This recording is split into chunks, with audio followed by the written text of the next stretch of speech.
Republican presidential candidate Donald Trump held a rally in Mosinee, Wisconsin on Saturday as he tries to solidify support among a key part of his base, working class and rural whites. A very special hello to Wisconsin. We really appreciate it. We've had great success here. Trump won Wisconsin, a key swing state, against Hillary Clinton in 2016, but lost it to President Joe Biden in 2020. But he carried Marathon County, where Mosinee is located, convincingly in both elections. Whites without a college degree, long the linchpin of Trump's coalition, still favor the former president by 25 points, according to the latest Reuters Ipsos poll. Maintaining Trump's margins within that demographic is crucial, his advisors say, in order for him to win in November against his Democratic rival, Vice President Kamala Harris, who is leading Trump among Hispanic and Black voters. Harris, meanwhile, was in Pittsburgh on Saturday, where she welcomed recent endorsements not only from former Republican Representative Liz Cheney, but also from her father, Dick Cheney, who was vice president under Republican President George W. Bush. I think that what they both, as leaders who are well respected, are making an important statement that it's okay, and if not important, to put country above party. And I'm honored to have their support. Harris and Trump will debate each other for the first time in Pittsburgh, with Pennsylvania another key battleground state. Are you ready to face Donald Trump? Yes, I am. Yes. Video from Israel's ambulance service showed emergency vehicles at the Allenby Bridge border in the occupied West Bank on Sunday after what the Israeli military said was a deadly shooting by a gunman who approached from Jordan. The military said 3 Israeli civilians were killed after the attacker got out of a truck in the bridge area and shot at security forces there. They added that Israeli forces eliminated the gunman. The Israeli manager of the crossing said 3 workers were shot dead at close range. It's the first such attack along the border with Jordan since Palestinian Islamist group Hamas launched an assault on southern Israel on October the 7th, sparking the latest war in Gaza that has ratcheted up tensions across the region. It took place in a commercial cargo area under Israeli control where Jordanian trucks offload cargo entering the West Bank, officials said. At a cabinet meeting, Israeli Prime Minister Benjamin Netanyahu strongly condemned the shooting. This is a difficult day. A loathsome terrorist murdered in cold blood 3 of our civilians at Allenby Bridge. Jordanian officials said the crossing was closed and that they had begun an investigation into the shooting. The assailant was a 39-year-old truck driver who came from an influential tribe in southern Jordan, according to family members. Israel and Jordan signed a peace treaty in 1994 and have close security ties. Dozens of trailers cross daily from Jordan with goods from Jordan and the Gulf that supply both the West Bank and Israeli markets. China says it will no longer send children overseas for adoption, overturning a more than 3-decade rule that was rooted in its once strict one-child policy. Foreign Ministry spokeswoman Mao Ning said on Thursday the change was meant to be, quote, in line with international trends. She added that foreign relatives of Chinese children or stepchildren could still adopt in some situations. It was not immediately clear what would happen to the families who are already in the adoption process. China implemented a rigorous one-child policy from 1979 to 2015 to help bring down its population and opened the doors to international adoption in 1992. Families around the world have adopted more than 160,000 Chinese children. Around 82,000 of them, mostly girls, were adopted in the U.S., according to China's Children International. When Chinese families could only have one child, many opted to keep male children, who were traditionally expected to be their family's main caregivers. China now has one of the lowest birth rates globally and has been trying to incentivize young women to have kids. The move comes after the Netherlands in May banned its citizens from adopting children from foreign countries. And in Denmark, people will no longer be able to adopt children from abroad after the only adoption agency said it was stopping operations. Extreme weather stirred up Chinese consumer prices in August. inflation accelerated to the fastest pace in half a year last month. But the uptick was due more to higher food costs from weather disruptions than a recovery in domestic demand, meaning deflation remains the bigger worry. Official data Monday showed the consumer price index rose 0.6% from a year earlier last month, against a 0.5% rise in July, though it was below analyst forecasts. Extreme weather this summer, from typhoons to deadly floods and scorching heat, has pushed up farm produce prices, and that contributed to faster inflation. State media say crops affected by various natural disasters totaled 1.46 million hectares in August. Food prices jumped 2.8% on the year that month, from an unchanged outcome in July, while producer prices fell at their fastest pace in 4 months. A tough start in the second half has put pressure on Beijing to roll out more support measures. The economy faces a prolonged housing downturn, persistent joblessness, debt woes and rising trade tensions. In unusually strong comments last week, former Chinese Central Bank Governor Yi Gang called for more efforts to fight deflationary pressure. Global brokerages have also scaled back this year's growth forecasts for China to below the official target of around 5%. Venezuelan opposition presidential candidate Edmundo Gonzalez fled to Spain on Sunday as he seeks asylum from Nicolas Maduro's government amid the ongoing crisis over July's disputed election. Gonzalez, who has challenged Maduro's declaration of victory, arrived at the Torrejón de Ardoz military base with his wife, Spain's foreign ministry said in a statement. The exit of the 75-year-old, seen by the U.S., EU, and other major powers as the winner of the election, came a week after Venezuelan authorities issued an arrest warrant for him, accusing him of conspiracy and other crimes.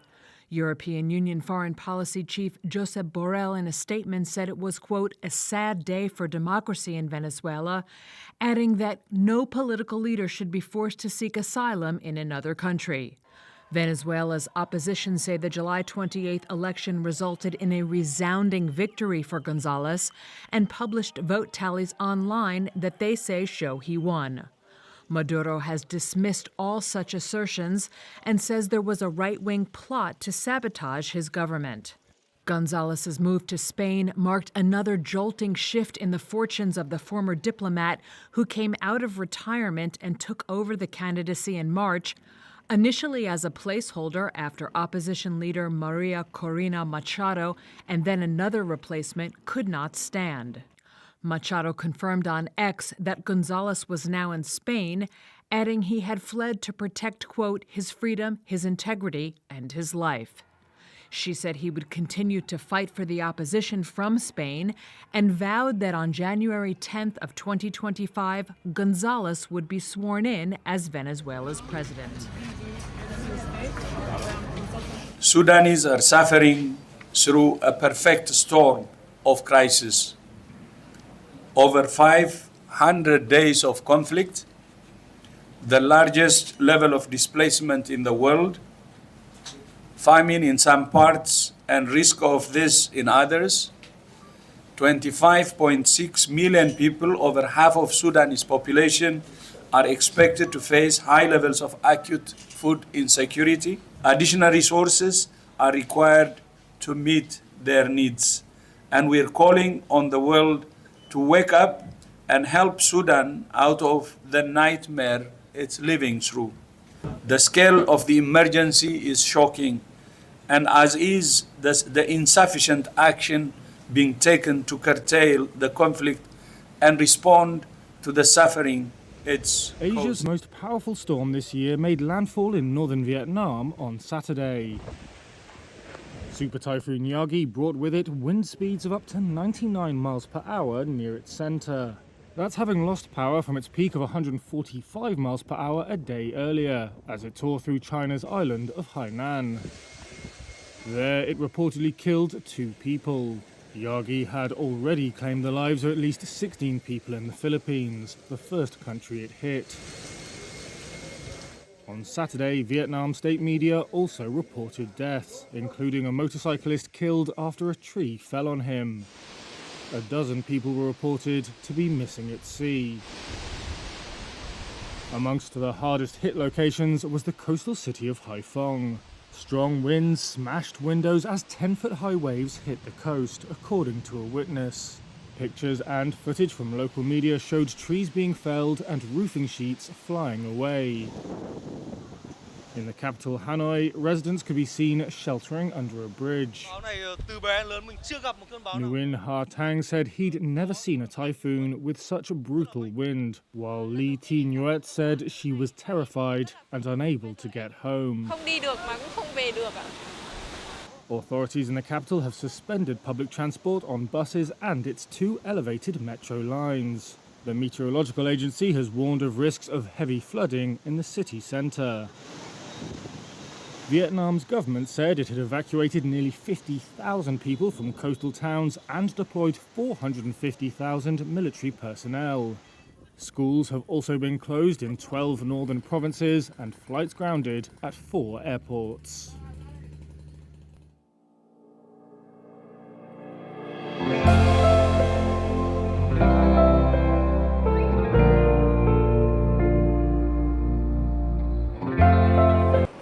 U.S. stocks fell on Friday, weighed down by a jobs report that left traders uncertain about how far the Federal Reserve will go in cutting interest rates.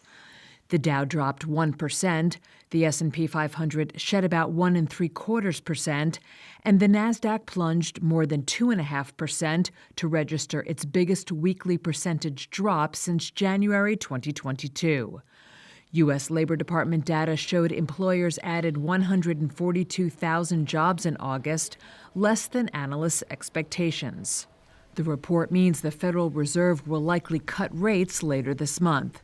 But it may also suggest a narrower chance the economy achieves a soft landing, said Kevin Mon, Chief Investment Officer at Hennion & Walsh Asset Management. If you look at the Federal Reserve, they are data dependent, right? So by definition, that means they're going to be backward looking and late to the party. Once again, we're finding out that they're late to the party. If in fact they cut by 50 basis points or more in their September meeting, I think that sends an alarming message to investors that this economic slowdown is now gotten much ahead of what the Fed anticipated and could lead into a potential recession. Dragging the indexes down Friday, the so-called Magnificent Seven megacap tech stocks, all of which lost ground. Tesla slumped nearly 8.5%, while Alphabet and Nvidia both fell 4%. The sell-off spread to other chip stocks, including Broadcom, which sank almost 10.5% after forecasting fourth-quarter revenue slightly below estimates. Marvell Technology dropped more than 5%, and Advanced Micro Devices shed 3.7%.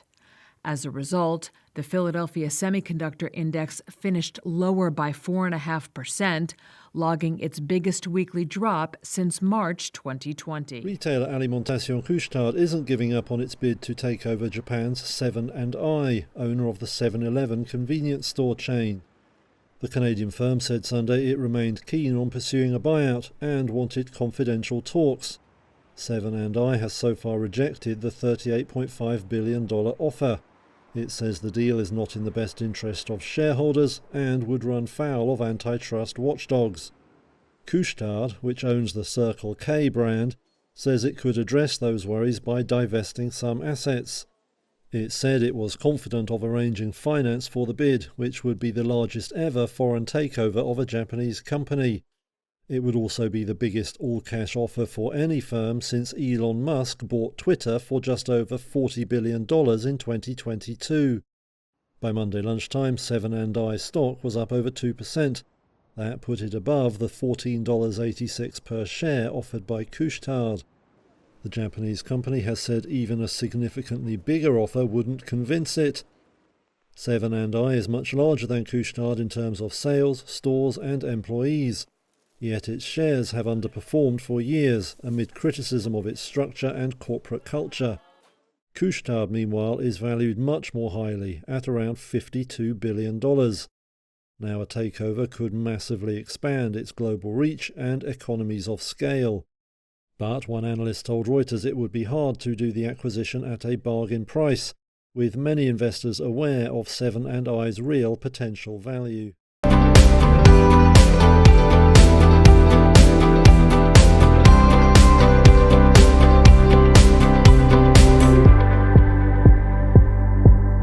News today is that the Manhattan DA witch hunt against me has been postponed because everyone realizes that there was no case because I did nothing wrong. It's a witch hunt. It's an attack by my political opponents in Washington, D.C.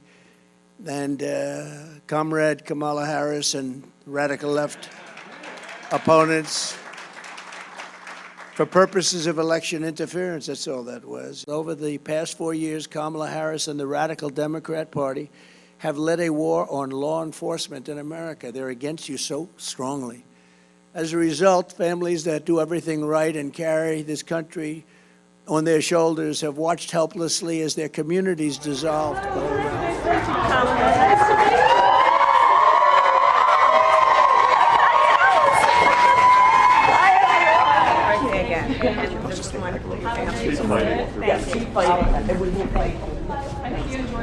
Thank you. I'm honored to have their endorsement, and I think that what they both, as leaders who are well respected, are making an important statement that it's okay, and if not important, to put country above party. And them stepping up to make this public statement, I think, is courageous, but also for people like the folks I was just talking with, it really reinforces for them that we love our country and we have more in common than what separates us.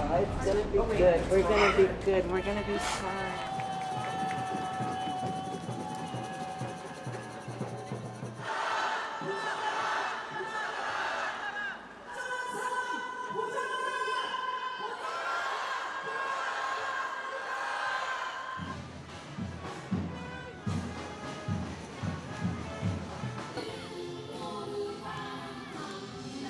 This year, we are holding the event in Gangnam, specifically because many large corporations, which bear significant responsibility for the climate crisis through carbon emissions, are concentrated here. The aim is to raise our voices to these companies.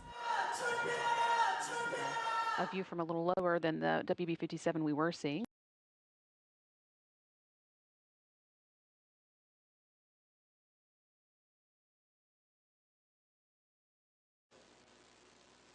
Just a beautiful sight as Starliner makes its way to the sands of New. You're seeing the ground there in your screen. Touchdown. Starliner is back on Earth.